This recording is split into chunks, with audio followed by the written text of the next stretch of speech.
नमस्कार मेरे शिव महापुराण के रसिक श्रोतागण। शिव महापुराण के पाठ के क्रम को हम आगे बढ़ाएं, इसके पहले कर लेते हैं शिव पार्वती की वंदना।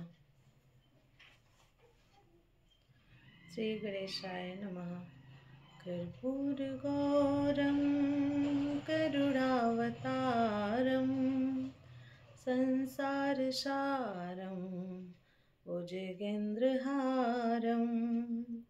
सदा वसन्तं हृदयारविन्दे भवं भवानी सहितं नमामि।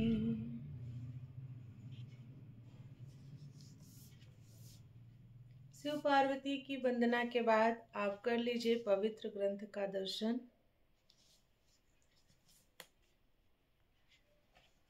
और साथ ही साथ आज मैं ये भी कहना चाहूँगी कि अक्सर आप लोग देखते होंगे शिव महापुराण के पाठ के दौरान मैं एक आसन नहीं बैठ पाती हूँ, थोड़ा इधर उधर करती रहती हूँ। तो उसका वजह ये है कि जो लोग मेरा ब्लॉग देखे होंगे उनको पता होगा कि अभी हाल ही में मेरे पैर में चोट लगने की वजह से मुझे प्लास्टर लगा था और वो अभी भी पूरी तरह से एंकल में चोट था, पूरी तरह से ठीक नहीं हुआ है और वहाँ पे अभी भी स्वेलिंग है। इसलिए जब मैं पालथी मार के बैठती हूँ तो दुखने लगता है, जिसके नाते मुझे अपने पोजीशन को चेंज करना पड़ता है।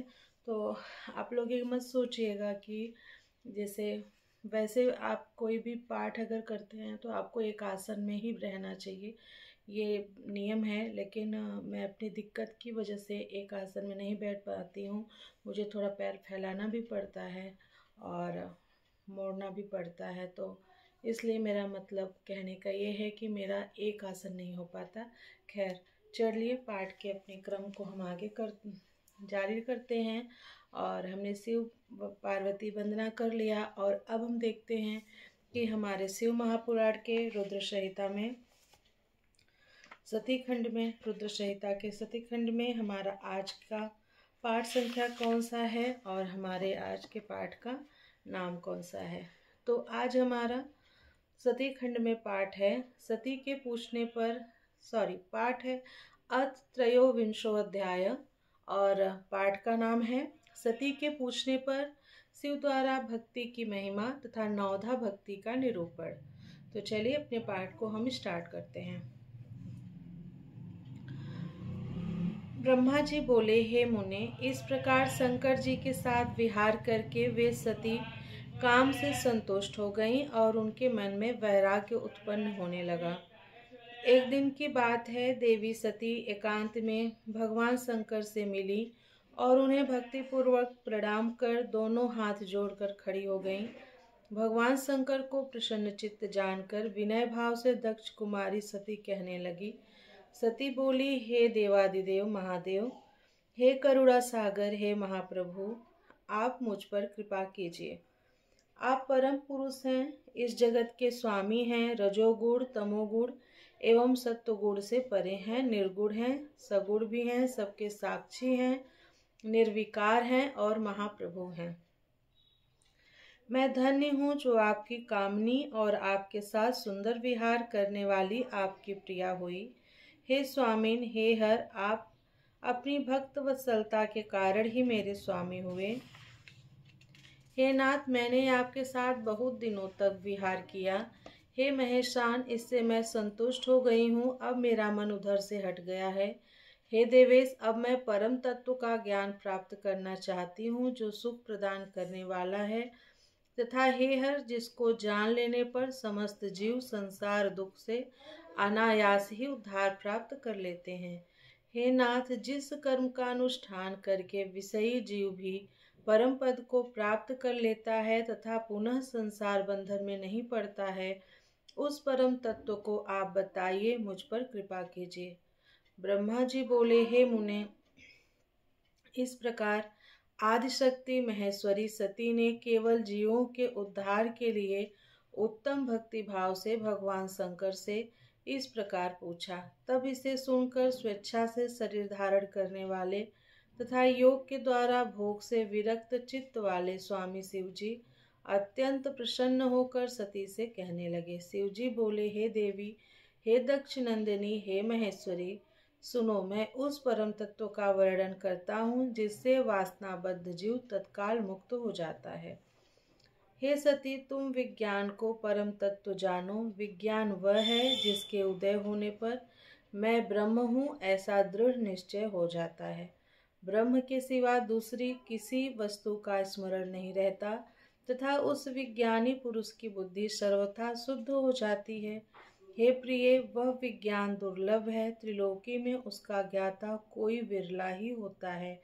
वह जो और जैसा भी है सदा मेरा स्वरूप ही है, साक्षात परात्पर ब्रह्म है। इस प्रकार के विज्ञान की माता केवल मेरी भक्ति है, जो भोग और मोक्ष रूप फल प्रदान करती है। वह मेरी कृपा से सुलभ होती है। वह भक्ति 9 प्रकार की कही गई है। हे सती, भक्ति और ज्ञान में कोई भेद नहीं है। भक्त और ज्ञानी दोनों को ही सदा सुख प्राप्त होता है। भक्ति के विरोधी को विज्ञान की प्राप्ति नहीं होती है। हे देवी, मैं सदा भक्त के अधीन रहता हूँ और भक्ति के प्रभाव से जातिहीन नीच मनुष्यों के घरों में भी चला जाता हूँ, इसमें संशय नहीं है।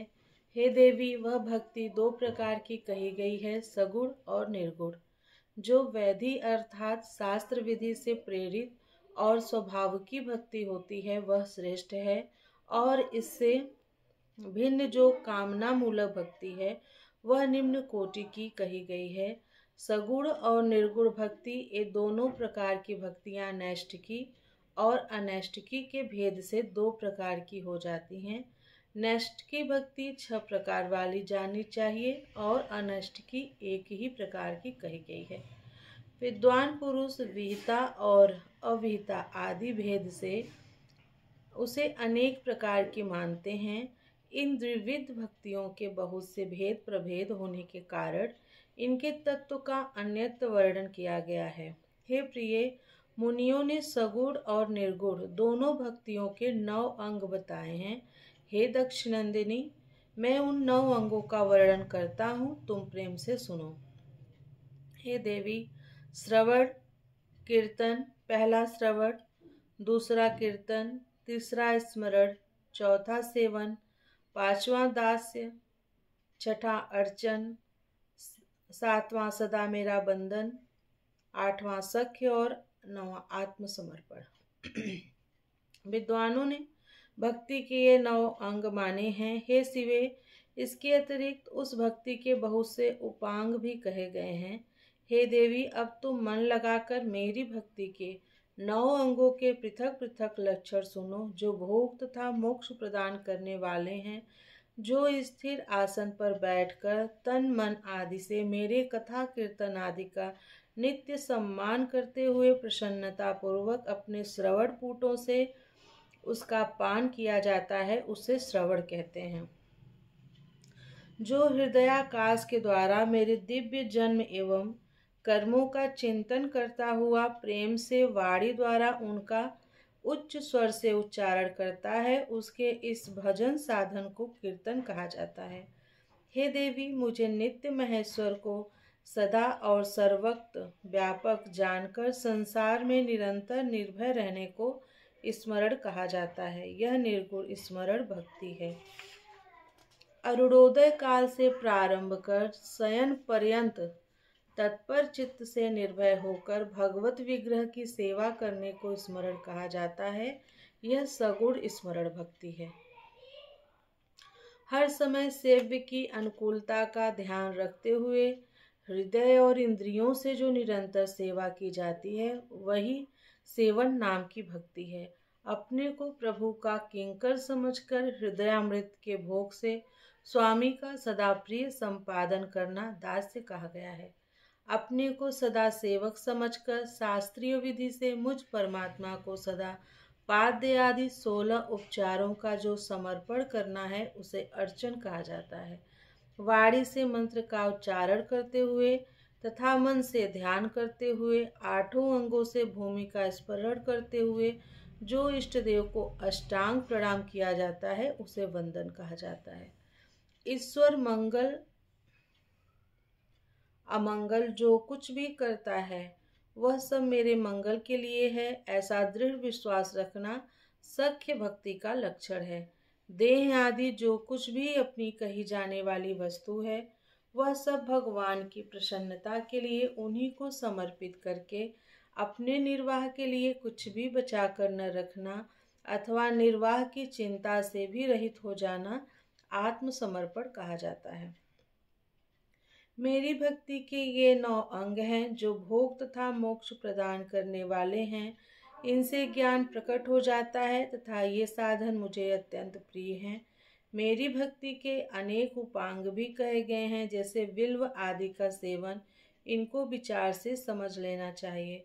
हे प्रिय, इस प्रकार मेरी सांगोपांग भक्ति सबसे उत्तम है। यह ज्ञान वैराग्य की जननी है और मुक्ति इसकी दासी है। हे देवी, भक्ति सर्वदा सभी कर्मों के फलों को देने वाली है। यह भक्ति मुझे सदा तुम्हारे समान ही प्रिय है। जिसके चित्त में नित्य निरंतर यह भक्ति निवास करती है, वह मुझे अत्यंत प्रिय है। हे देवेश्री, तीनों लोकों और चारों युगों में भक्ति के समान दूसरा कोई सुखदायक मार्ग नहीं है। कलयुग में तो यह विशेष सुखद एवं सुविधाजनक है, क्योंकि कलयुग में प्रायः ज्ञान और वैराग्य दोनों ही ग्राहक के अभाव के कारण वृद्ध, उत्साह शून्य और जर्जर हो जाते हैं। परंतु भक्ति कलयुग में तथा अन्य सभी युगों में भी प्रत्यक्ष फल देने वाली है। भक्ति के प्रभाव से मैं सदा भक्त के वश में रहता हूँ, इसमें संदेह नहीं है। संसार में जो भक्तिमान पुरुष है, उसकी मैं सदा सहायता करता हूँ और उसके कष्टों को दूर करता हूँ। उस भक्त का जो शत्रु होता है, वह मेरे लिए दंडनीय है, इसमें संशय नहीं है। हे देवी, मैं अपने भक्तों का रक्षक हूँ। भक्त की रक्षा के लिए ही मैंने कुपित होकर अपने नेत्र जनित अग्नि से काल को भी भस्म कर डाला था। हे देवी, भक्त की रक्षा के लिए मैं पूर्व काल में सूर्य पर भी अत्यंत क्रोधित हो उठा था और मैंने त्रिशूल लेकर सूर्य को भी जीत लिया था। हे देवी, मैंने भक्त के लिए सैन्य सहित रावण को भी क्रोधपूर्वक त्याग दिया और उसके प्रति कोई पक्षपात नहीं किया। हे देवी, भक्तों के लिए ही मैंने कुमति से ग्रस्त व्यास को नंदी द्वारा दंड दिलाकर उन्हें काशी के बाहर निकाल दिया। हे देवेशी, बहुत कहने से क्या लाभ, मैं सदा ही भक्त के अधीन रहता हूँ और भक्ति करने वाले पुरुष के अत्यंत वश में हो जाता हूँ, इसमें किसी प्रकार का संदेह नहीं है। ब्रह्मा जी बोले, नारद, इस प्रकार भक्ति का महत्व सुनकर दक्ष कन्या सती को बड़ा हर्ष हुआ और उन्होंने अत्यंत प्रसन्नता पूर्वक भगवान शिव को मन ही मन प्रणाम किया। हे मुने, देवी सती ने पुनः भक्ति विषयक शास्त्र के विषय में बड़े आदर पूर्वक पूछा, जो लोक में सुखदायक तथा जीवों के उद्धार का साधन है। हे मुने, उन्होंने यंत्र मंत्र शास्त्र, उनके महात्म्य तथा अन्य जीवोद्धारक धर्ममय साधनों के विषय में विशेष रूप से जानने की इच्छा प्रकट की। सती के इस प्रश्न को सुनकर शंकर जी मन में बड़ी प्रसन्नता हुई। उन्होंने जीवों के उद्धार के लिए सब शास्त्रों का प्रेम पूर्वक वर्णन किया। महेश्वर ने 5 अंग सहित तंत्र शास्त्र, यंत्र शास्त्र तथा भिन्न भिन्न देवेश्वरों की महिमा का वर्णन किया। हे मुनीश्वर, महेश्वर ने कृपा करके इतिहास कथा सहित उन देवताओं के भक्तों की महिमा, वर्णाश्रम धर्म, राजधर्म, पुत्र और स्त्री के धर्म की महिमा, कभी नष्ट न होने वाले वर्णाश्रम, जीवों को सुख देने वाले वैदिक शास्त्र एवं ज्योतिष शास्त्र, उत्तम सामुद्रिक शास्त्र तथा अन्य भी बहुत से शास्त्रों का तत्वतः वर्णन किया। इस प्रकार लोकोपकार करने के लिए सद्गुण संपन्न शरीर धारण करने वाले, तीनों लोगों को सुख देने वाले सर्वज्ञ परब्रह्म स्वरूप शिव और सती ने हिमालय पर्वत के कैलाश शिखर पर तथा अन्य स्थानों में अनेक प्रकार की लीलाएं की। इस प्रकार श्री शिव महापुराण के अंतर्गत द्वितीय रुद्र संहिता के द्वितीय सती खंड में भक्ति के प्रभाव का वर्णन नामक 23वां अध्याय पूर्ण हुआ। प्रियम शंकरम सर्वनाथम नमामि। हर हर महादेव। आप लोग मन लगा के कथा श्रवण कीजिए। मिलती हूँ आप लोगों से अगली कथा में। हरे नमः, हरे नमः, हरे नमः। ॐ नमः पार्वती पतये हर हर महादेव।